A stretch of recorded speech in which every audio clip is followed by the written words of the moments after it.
Welcome to Closer to Venus. I'm Johnny Burke, and today's guest is Jonathan D. Potter, the founder of Behold Retreats, which facilitates life-changing plant medicine journeys to explore your inner world, discover your truth, and live to your full potential. Jonathan, welcome to the show. Hi, Johnny. It's a pleasure to be here. So tell us, what exactly is plant medicine, and how does it help in reconnecting to the self and reaching one's true potential? Yeah, so usually when we use the word plant medicine, it actually refers to a broader set of psychedelic medicines. We personally work with psilocybin, also known as the magic mushroom, with ayahuasca, which is the psychoactive molecule is DMT. And we also work with 5-MeO, DMT, which is also referred to as the God molecule. In essence, the way I like to describe how these medicines can help us reconnect with ourselves is that they amplify our sensitivity. There's a lot that's happening in our inner world that many of us are disconnected from at various levels and to varying degrees. And so I think the simplest way to understand that is by amplifying our sensitivity in our neurology as well as in our physiology. We can come to understand what's happening in our mind, body, heart, and spirit more in depth. Excellent. I like that. Before you were involved in this, your background was in consulting. You attended your first ayahuasca plant medicine retreat, speaking of which, I believe this was in Peru, and the retreat experience was transformational. Yeah, so I had what was a life-changing experience, but equally a couple of the most challenging evenings of my life. I went into that experience probably not knowing enough about what I was getting myself into. I would say that I wasn't well guided in my preparation process. The experience itself, I had a transformational yet challenging time.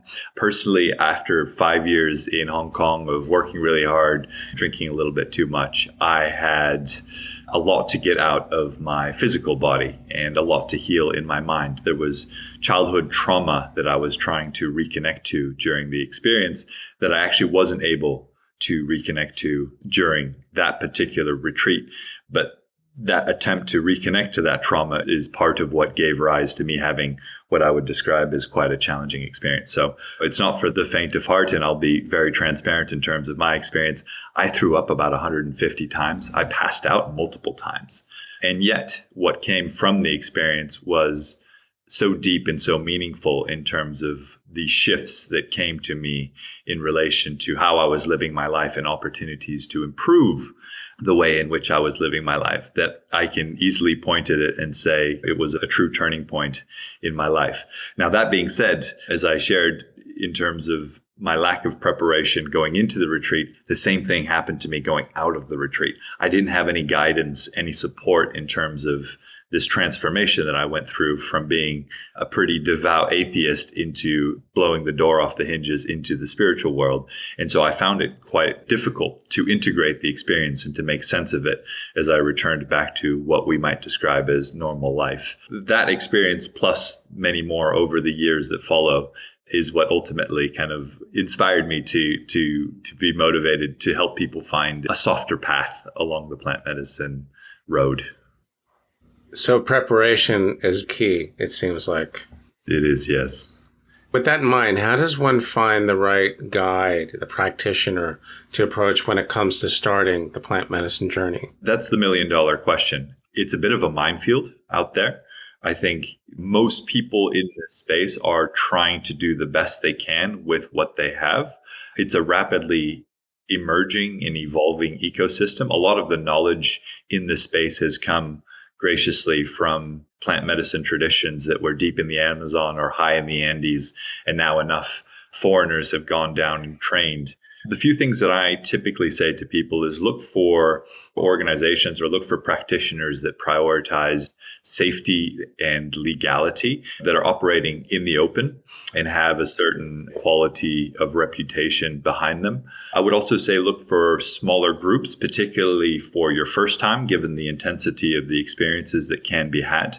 There's lots of people doing 20, 50, even 100 people in a single ceremony, and that can be pretty chaotic. Then I also encourage people to look for what I would describe as energetic alignment, right? We're all looking for different things, and to find someone who you believe is going to be able to guide you into the energetic understanding that you're looking for. Last thing that I like to say is looking for the eyes. If people have a bright sparkle and a sense of joy and love and peace and a sort of childlike innocence about them, that's probably a good thing. If you look at them and it looks like they're just kind of carrying a lot of super heavy energy, then that might not be exactly what you're looking for. At a fundamental level, this work is all about the transmutation of energy. If someone's carrying a lot of heavy energy themselves, it's probably the case they're not going to be able to help you transmute in the way that you're looking for. Interesting. So when you mention energy, I couldn't help but think of energy healers. And when I think of energy healers, I always think of shamans. When you're talking about ayahuasca, I couldn't help but get an image of a medicine man or something like that. Is there a connection? Is it all related or not necessarily? The way that I make some distinctions in relation to your question is there are some people who would identify as medicine men or medicine women as facilitators. Those are people who serve medicine, but they're not necessarily doing energetic work in the field. Then you have shamans who typically come from indigenous traditions. Sometimes you get foreigners, Westerners that also identify as shamans themselves and have apprenticed under shamans from indigenous traditions. And then you also have people who would identify as energy healers or lightworkers or some description thereof. So I would say there's a broad spectrum of people who have stepped into their own individual energetic understanding and capabilities and then chosen their own titles to a large degree. So within Behold Retreats, we have people who are medicine facilitators. We have people who I would describe as shamans. We have people who I would describe as energy healers or light workers. And it's not the case that one thing is better than the other thing. It's just that it's just energetically different. And it also relates a bit to the medicine that we're working with. People who work with ayahuasca would probably be more likely to identify themselves as shamans. Whereas if we're talking about magic mushrooms, people might be more around holding space and medicine facilitators. With 5-MeO-DMT, you get a bit of a mixture of people who are holding space and also those people who have gone quite far in terms of developing their own energetic capacities and might identify more as healers or as light workers. The light workers bit gave you away because I think it tells most of us that follow this type of thing that this is definitely going to be an area of interest. Before you began this journey, you described yourself as an atheist, right? Indeed. Okay. Speaking of spiritual orientation, and that's a sticky word because I think the word spiritual can sometimes get a little bit watered down, but if someone really has a grasp and an acceptance of the metaphysical world and spirits, channeling and being an empath and intuitive experience of the plant medicine journey, would that be a little bit easier for this type of person or not necessarily? That's a good question. It's a question I've not been asked before, so I'm thinking as I speak here. My immediate impression would be that there's actually less of an overlap between those who have developed their own energetic capacities in the metaphysical realm and those who actually work with plant medicine. And it's actually a challenge that we have as a business is that those people who are energetically sensitive already feel like they have what they need to be able to access these fields. Whereas those who are perhaps drawn more towards plant medicine, towards psychedelics, are often the people who are lacking those capacities and those capabilities. And they want to be able to connect to that. So they're looking at plant medicine as a tool to be able to do so. I think the most effective people are obviously the overlap of those two, those who embrace plant medicine and those who have inherent energetic capacities. But actually, a lot of the people who have the inherent skills are not drawn into plant medicine necessarily because they feel like they have what they need. They don't feel like they need to amplify it. I'm glad that you brought that up because often when I talk to intuitives, especially that group that has mediumistic type skills, which many of them really don't necessarily welcome, I talk to lots of these people that would tell me I shut it off when I was like 7 or 10 or whatever. Also, with near-death experience survivors, sometimes after the experience, those intuitive abilities are amplified, and they don't necessarily want them. So if they fall into that category, they might look at this and say, amplification's probably the last thing I need. You know what I mean? Like a concert goer at a Guns N' Roses concert probably is already on the verge of tinnitus anyway. And like, why do I need to amp it up anymore? If anything, I need earplugs. It does, absolutely. We've had a number of healers come to us excited about their first plant medicine journey. People who have these inherent capacities, I'm going to use some kind of metaphysical terms, they might have a hole in their aura. So they've actually got this access to the metaphysical by virtue of, let's say, some trauma that's perhaps happened in their childhood or perhaps even they were born with.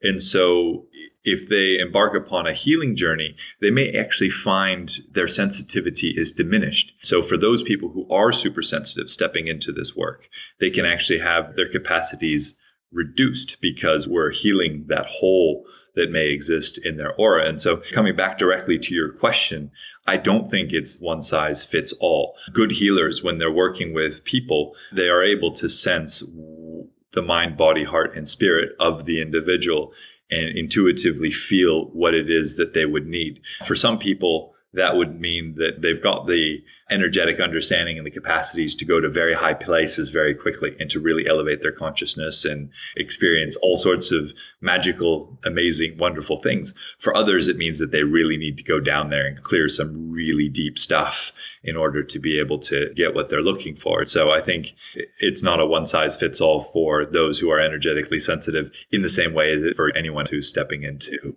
their healing journey. You had just alluded to an expanded state of consciousness. So that is possible through the plant medicine journey. You can actually visit those realms or experience those type of things. Yeah, I think for the way that I look at these medicines now is that a basic level, that's what these medicines are for. You see a very strong narrative in the media at the moment, which is, I would say, twisting the use of psychedelics into the use of something for addressing and curing the lower levels of consciousness, right? So shame, guilt, fear, depression, anxiety, addiction, traumas, all of these sorts of things that, of course, many of us carry from childhood or from traumas that have evolved into other coping mechanisms as adults. So we all want to heal from those things, but that's just kind of table stakes as far as I'm concerned. What we're able to experience with these medicines once we've kind of cleared some of that lower level stuff is the interconnectivity of all things, the universal love, oneness with the universe, and to go much, much higher, even beyond that. The opportunity here is not to use these medicines as an escape, but as a accelerator to reach these peak states of consciousness such that we can come back here into the 3D, appreciate that renewed understanding, and then begin to do our own mental and emotional meditation and yoga and peace, love, and joy each morning, noon, and night so that we can move towards these expanded states of consciousness on a more permanent basis rather than something that happens on a plant medicine retreat. You just mentioned 3D, and maybe you're reading my mind because I was just about to ask you, is this movement part of what we here refer to as ascension, which is also associated with moving from 3D to 5D? Is there a connection there? Absolutely, 100%. I think when we talk about the ascension process and completing that process of releasing all of our karma to be able to move on to more exciting places than this beautiful planet, this is a tool that can accelerate that process. When we're trying to reach higher and higher states of consciousness, everything exists in polarity. And so we need to also go visit lower realms of consciousness to be able to clear the remaining karma that exists within our being at those lower levels. For our clients, those who demonstrate what I would describe as a determined interest in the spiritual path and reaching very high places and ultimately ascending, we often refer them to some external providers that give quality ascension readings so that people can kind of see and assess where they are on their own path. And people really enjoy that, appreciate that, because it's coming from a third party. And we're just here to facilitate their evolution of consciousness, their expansion, and ultimately their ascension. All these things seem to be connected in some way 3D to 5D, moving away from the masculine energy towards the feminine, or restoring a balance between the divine masculine and the feminine. They all seem to kind of bubble up to the surface when we discuss these things, which is pretty interesting to say the least. What are the most common misconceptions about plant medicine? I think there's still a pretty strong hangover from the success of 1960s, 1970s propaganda, right? There's this sort of wild energy that's associated with psychedelics. While that is earned to some degree, because there are a lot of people out there who have used a lot of psychedelics and are not necessarily in such a great state of being, right? Their relationships are a mess. The house is a disaster. They haven't found a calling that inspires them and brings them abundance and joy and peace. I think looking at this objectively, they're able to point to a lot of wild energy around psychedelics. And I think that will shift in the period ahead. I'm going to say the decade ahead. So I think what matters in relation to plant medicine is intentionality. If your intentionality is to heal yourself and to reach higher states of being and to realize yourself, then this is a very powerful tool for that. If this is a tool for just wildness, then it can be that as well. So I think that's a misconception that I think still today a lot of people hold. It's all about the intentionality. I think the second is around safety. These are powerful experiences. I shared at the beginning of this recording the challenge that I went through.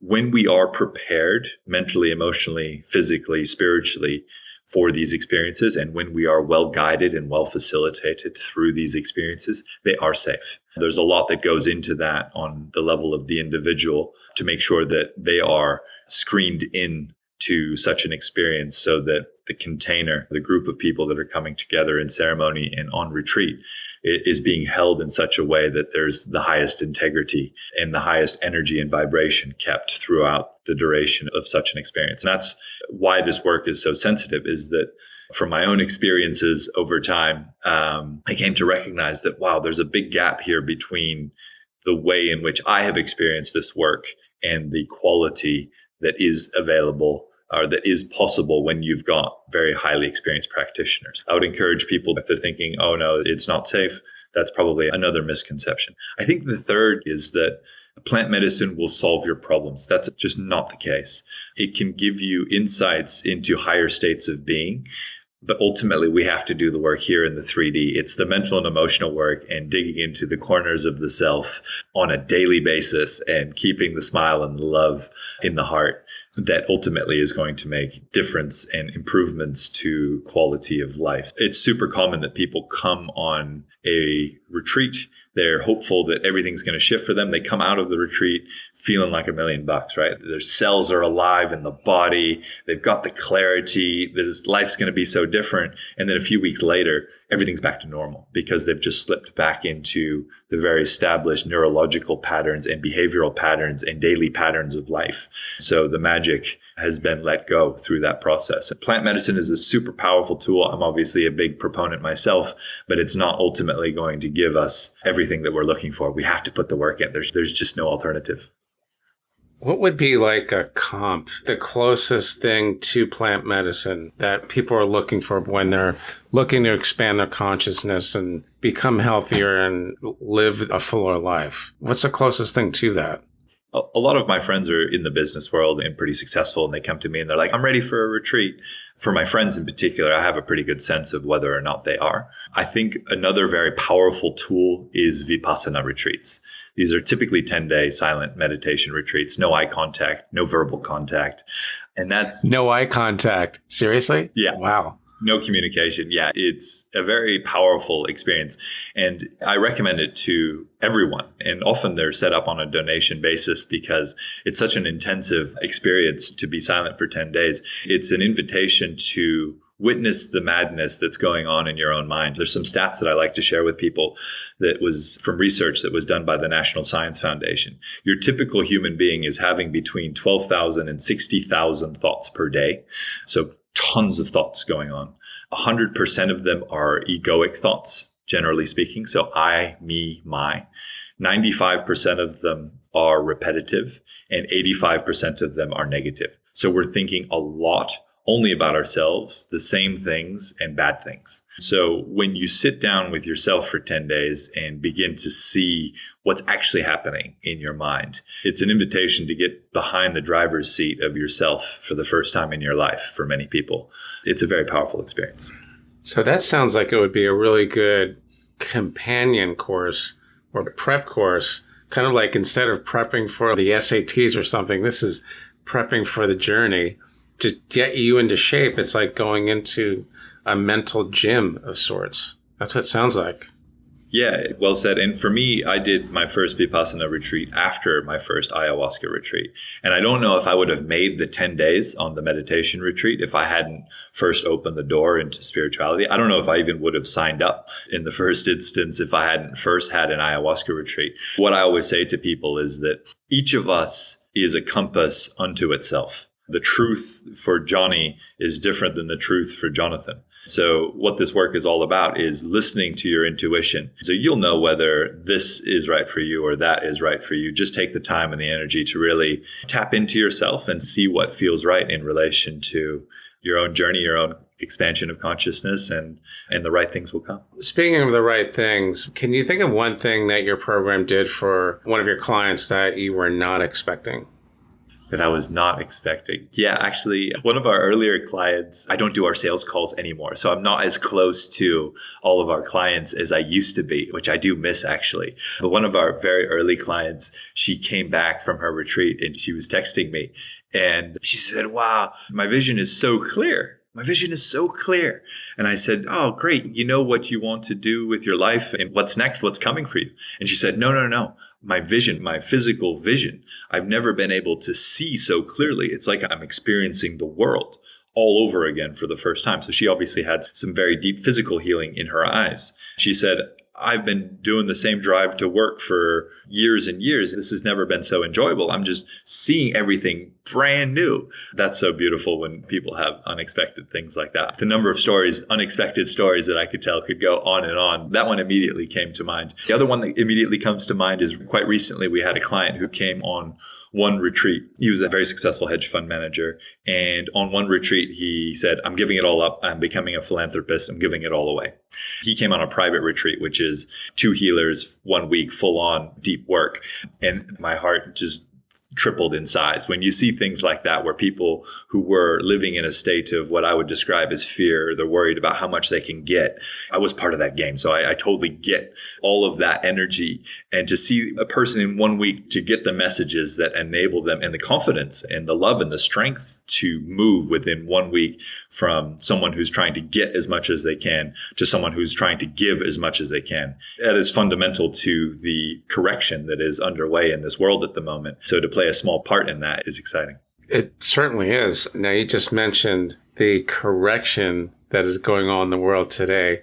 At the moment, today's date, September 26th of 2022, the stock market is experiencing a correction. Not anything that's going to cause panic, but a lot of people in this space talk about ascension, moving out of the Piscean age and into the Aquarian age. Does that have anything to do with the correction you're talking about, or is it something different? I don't have a particular view on that description. When I used the word correction, I was relating to our understanding of the purpose of the human experience. I think we've been pretty confused about the purpose of the human experience. We've been allowing ourselves to be distracted by societal programming and allowing the outer world to set priorities for us. And that comes through schooling that kills curiosity. That comes through absence of access to our hearts. It comes through not being able to connect with our own spiritual essence. And so allowing a good job, looking good, being successful, all of these things to take priority, getting money, all of those things take priority because we don't actually know what our soul wants. So the process of ascension is recalibrating. It's an inversion in the understanding of the purpose of the human experience, which I believe to be first and foremost spiritual in nature, and everything else comes around that. We are collectively abundant. We are loving in our essence and our being, but we need to let go a lot of the scarcity thinking the fear, the trauma, and the zero-sum sort of mindset that we still, broadly speaking, operate under, so that we can reach a state on a planetary level where we are in harmony with the planet and in sacred relationship to the planet and able to support and love one another. I think at a deep level, we know that a version of reality along those lines is coming and it's possible. It's just a matter of our ability to wake up each day and to bring heaven on earth here and now into the 3D. From what I've been told dozens of times, that moving from one age to the other points to the same type of thing, moving out of the thinking that's fear-based into an age or a time of unity. And it's good to hear people talk about, we're correcting this, we're moving out of this. Some people, not everyone, but some people are trying to raise their vibration. Very good stuff. Some final thoughts on someone that is thinking about getting involved and learning more. What would you tell them? I would say take your time and educate yourself. This is such a vast field. There are such a broad variety of options. A lot of people will say, this is right, this is wrong. I wouldn't necessarily look at things through that lens, but I would encourage you to be careful and follow your intuition in relation to finding a high quality experience. The breadth of quality that is out there is highly variable. I will say that there are very few places on this planet that I can comfortably refer my friends to. They've done some experiences with us, and now they want to also experience other plant medicine retreats, which I'm totally supportive of. It's not about capture. It's all about expanding consciousness and expanding understanding. We're in this collective process of trying to raise the vibration. And it's not necessarily that there's a one-for-one relationship between psychedelics and an elevated vibration. There's a lot more nuance to it. Excellent. Really good information. Jonathan, thanks for joining us. How can our listeners find you online? Find us on behold-retreats.com or on Instagram at behold_retreats. I will put that link in the show notes and the transcript as well. You've been listening to Closer to Venus. I'm Johnny Burke. If you enjoyed today's episode, please consider subscribing. For more info, please go to closertovenus.com. Thanks again for tuning in, and we'll see you next time.